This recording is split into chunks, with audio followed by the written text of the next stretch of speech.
ಯಾಕೆ ನಾವು ಟ್ಯಾಕ್ಸ್ ಕಟ್ಟಬೇಕು? ಮೊದಲನೇ ಉದ್ದೇಶ, ಯಾಕೆ ನಾವು 18% GST ಕಟ್ಟಬೇಕು? ಈಗ ನಮ್ಮ ಟೋಟಲ್ ಎಕ್ಸ್ಪೆನ್ಸಸ್ ಎಷ್ಟಾಗುತ್ತೆ ಅನ್ನೋದನ್ನ ಇವತ್ತು ಗೂಗಲಲ್ಲಿ ಎಲ್ಲ ಸಿಕ್ಕುತ್ತೆ, ಸರ್ಚ್ ಮಾಡಿ. ಎಷ್ಟು ಜನ ಟ್ಯಾಕ್ಸ್ ಪೇ ಮಾಡ್ತಾ ಇದ್ದಾರೆ, tax payers including retail sector ಎಲ್ಲ. ಅಷ್ಟು ದುಡ್ಡು ಹೋಗ್ತಾ ಇದೆ.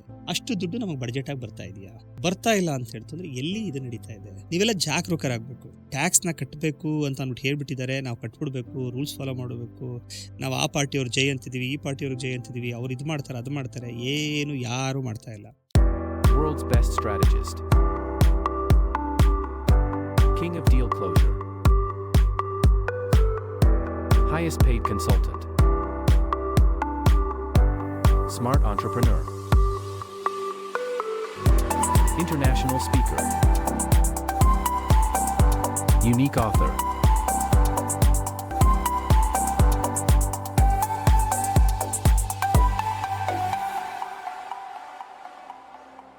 ಟ್ಯಾಕ್ಸ್ ಬಗ್ಗೆ ನಾಲೆಜ್ ಯಾರು ಕೊಡಲ್ಲ, ಓಕೆ, ಬಟ್ ನೀವೇ ಹೇಳಿ ಸರ್ ಎಲ್ಲಿಂದ ಪಡೆಯೋದು, ಅವ್ರು ನೀವೇ ಹೇಳಿ ಹೇಗೆ ಅಂತ ಕಮೆಂಟ್ ಮಾಡಿದ್ದಾರೆ. ಇದು ನಿಮ್ಮ ಲಾಸ್ಟ್ ಟ್ಯಾಕ್ಸಿನ ವಿಡಿಯೋದಿಂದ ಬಂದಿರೋ ಕಮೆಂಟ್ಸ್. ಅವರಿಗೆ ನಾನು ಉತ್ತರ ಕೊಡೋಣ ಅಂತಿದೆ. ಥ್ಯಾಂಕ್ ಯು ವೆರಿ ಮಚ್ ಅವ್ರ ಕ್ವಶನ್ ತಗೊಬಂದಿದ್ದಕ್ಕೆ. ಇದು ಬೇಸಿಂದ ಬರಬೇಕಾಗಿರುವಂಥ ಕ್ವಶನ್.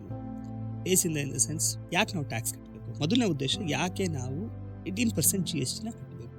ಈಗ ನಮ್ಮ ಟೋಟಲ್ ಎಕ್ಸ್ಪೆನ್ಸಸ್ ಎಷ್ಟಾಗುತ್ತೆ ಅನ್ನೋದನ್ನ ಇವತ್ತು ಗೂಗಲಲ್ಲಿ ಎಲ್ಲ ಸಿಕ್ಕುತ್ತೆ, ಸರ್ಚ್ ಮಾಡಿ. ಎಷ್ಟು ಜನ ಟ್ಯಾಕ್ಸ್ ಪೇ ಮಾಡ್ತಾ ಇದ್ದಾರೆ, tax payers including retail sector ಎಲ್ಲ. ಅಷ್ಟು ದುಡ್ಡು ಹೋಗ್ತಾ ಇದೆ. ಅಷ್ಟು ದುಡ್ಡು ನಮಗೆ ಬಡ್ಜೆಟ್ ಆಗಿ ಬರ್ತಾ ಇದೆಯಾ?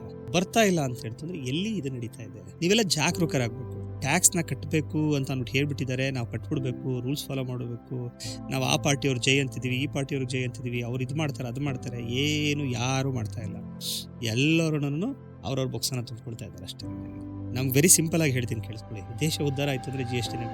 ದೇಶ ಉದ್ಧಾರ ಆಯ್ತು ಅಂದ್ರೆ ಅಮೆರಿಕನ್ ಡಾಲರ್ ಕಡಿಮೆ ಆಗ್ತಾ ಬರ್ತಾ ಹೋಗುತ್ತೆ. ದೇಶ ಉದ್ಧಾರ ಆಯ್ತು ಅಂದ್ರೆ ಬೇರೆ ದೇಶದ ಕರೆನ್ಸಿ ಎಲ್ಲ ಕಡಿಮೆ ಆಗ್ತಾ ಬರುತ್ತೆ. ದೇಶಕ್ಕೆ ರೆವಿನ್ಯೂ ಬರ್ತಾ ಇದೆ ಅಂತ ಹೇಳಿದ್ರೆ ಅದು ನೆಕ್ಸ್ಟ್ ಲೆವೆಲ್ ಆಗ್ತಾ ಹೋಗುತ್ತೆ. ಇದು ಸಿಂಪಲ್ ಸೈಕಾಲಜಿ. ಪ್ರಶ್ನೆ ಮಾಡೋರು ಇಲ್ಲದೆ ಇರೋದ್ರಿಂದ, ಅದು ತಪ್ಪಾಗಿರೋದ್ರಿಂದ, ನನ್ನ ಪ್ರಕಾರ ಅದಕ್ಕೆ ಜಸ್ಟಿಫಿಕೇಶನ್ ಕೊಡೋಕ್ಕಾಗದೇ ಇರೋದ್ರಿಂದ ಅವ್ರು ಸುಮ್ಮನೆ ಹೇಳ್ತಾರೆ. ಅವರು ಈ ಲಾ ಇದೆ, ಆ ಲಾ ಇದೆ, ಅದಿದೆ, ಇದಿದೆ, ಅರೆಸ್ಟ್ ತನಕ ಹೋಗುತ್ತೆ, ಹಂಗೆ ಹಿಂಗೆ ಅಂತ ಅವ್ರು ಏನಾದ್ರು ಹೇಳ್ತಾರೆ. ಅವರು they have full documents for that. Okay, but when it comes to reality ಏನು ವ್ಯತ್ಯಾಸ ಆಯಿತು? ಸ್ವತಂತ್ರ ನಾವು ಬ್ರಿಟಿಷರಿಗೆ ಟ್ಯಾಕ್ಸ್ ಕಟ್ತಿದ್ವಿ, ಇವತ್ತು ನಮ್ಮ ಗೌರ್ಮೆಂಟ್ಗೆ ಟ್ಯಾಕ್ಸ್ ಕಟ್ತಾ ಇದೀವಿ. ಅವತ್ತು ಅಟ್ಲೀಸ್ಟ್ ನಮ್ಗೆ ಏನಿತ್ತು ಅಂತಂದ್ರೆ ಸ್ವಲ್ಪ ಟ್ಯಾಕ್ಸ್ ತಗ್ಸ್ಕೊಳ್ಳೋಕೆ ಬ್ರಿಟಿಷ್ ಹತ್ರ ಕೇಳಿದ್ರೆ ನಮ್ಗೊಂದು ಸ್ವಲ್ಪ ರಿಲ್ಯಾಕ್ಸೇಷನ್ ಆದ್ರೂ ಕೊಡ್ತಾ ಇದ್ರು. ಒಂದು 2 ಏಟ್ ಹೊಡೆದ್ಬಿಟ್ಟು, ಇಲ್ಲಿ 2 ಏಟ್ ಇಲ್ವೇ ಇಲ್ಲ. ಪೆನಾಲ್ಟಿ ಟಕ್ ಅಂತ 10%, 20%, 50% ನೀವೇ ಮಾಹಿತಿ ಕೊಡಬೇಕು ಅಂತಂದ್ರೂ ರೂಲ್ಸ್ ಮಾಡೋರು ಏನ್ ಮಾಡ್ತಿದ್ದಾರೆ ಅನ್ನುವಂಥದ್ದು ಇವತ್ತಿನ ತನಕ ಗೊತ್ತಾಗ್ತಾ ಇಲ್ಲ. ವೈ ದೇ ಚಾರ್ಜ್ 18% ಗೊತ್ತಿಲ್ಲ. ವೈ ಇಟ್ ಇಸ್ ಗೋಯಿಂಗ್ 18% ಗೊತ್ತಿಲ್ಲ. ಓದಂತ 18% ನಮಗೆ ರಿಟರ್ನ್ ಆಗಿ ಎಷ್ಟು ಬರ್ತಿದೆ ಗೊತ್ತಿಲ್ಲ. ನಾವು ಅದರಲ್ಲಿ ಸಮೃದ್ಧಿ ಆಗ್ತಾ ಇದೀವ ಗೊತ್ತಿಲ್ಲ. ನಮಗದು ಪ್ರಯೋಜನ ಆಗ್ತಾ ಇದೆಯಾ ಗೊತ್ತಿಲ್ಲ. ಎಲ್ಲ ಗೊತ್ತಿಲ್ಲದೆ ಕುರಿಮಂದಿ ಥರ ನಮ್ಮ ಪಾಡು ನಾವು ಕಟ್ಕೊ ಹೋಗ್ತಾ ಇದ್ವಿ. ಒಂದ್ಸರಿ ಒಬ್ಬ ಪ್ರಶ್ನೆ ಮಾಡೋಕೆ ಶುರು ಮಾಡಲಿ, 10 ಜನ ಪ್ರಶ್ನೆ ಮಾಡೋಕೆ ಶುರು ಮಾಡಲಿ, 100 ಜನ ಪ್ರಶ್ನೆ ಮಾಡೋಕೆ ಶುರು ಮಾಡಲಿ, ಕೋಟ್ಯಾಂತರ ರೂಪಾಯಿ ಜನ ಪ್ರಶ್ನೆ ಮಾಡೋಕೆ ಶುರು ಮಾಡಲಿ, ಅದ್ರ ಮುಂದಾಳತ್ವ ನಾನು ವಹಿಸ್ಕೊಂಡು ನಿಂತ್ಕೊಳ್ತೀನಿ. ನೀವುಗಳೆಲ್ಲ ಪ್ರಶ್ನೆ ಮಾಡಿದ್ದೀನಿ, ನಾನು ಒಬ್ಬನೇ ಪ್ರಶ್ನೆ ಮಾಡಿದ್ರೆ ನಾನು ಒಬ್ಬನೇ ಉತ್ತರ ಕೇಳ್ಕೊಂಡು ನಿಂತಿರ್ತೀನಿ. ಅದಕ್ಕೆ ಪ್ರಶ್ನೆಗೆ ಉತ್ತರನೂ ಸಿಕ್ಕಲ್ಲ, ಅದು ಪ್ರಶ್ನೆ ಆಗಿ ಹೊಡೆದ್ಬಿಡುತ್ತೆ ಅಷ್ಟೇ. Who told you to give free buses?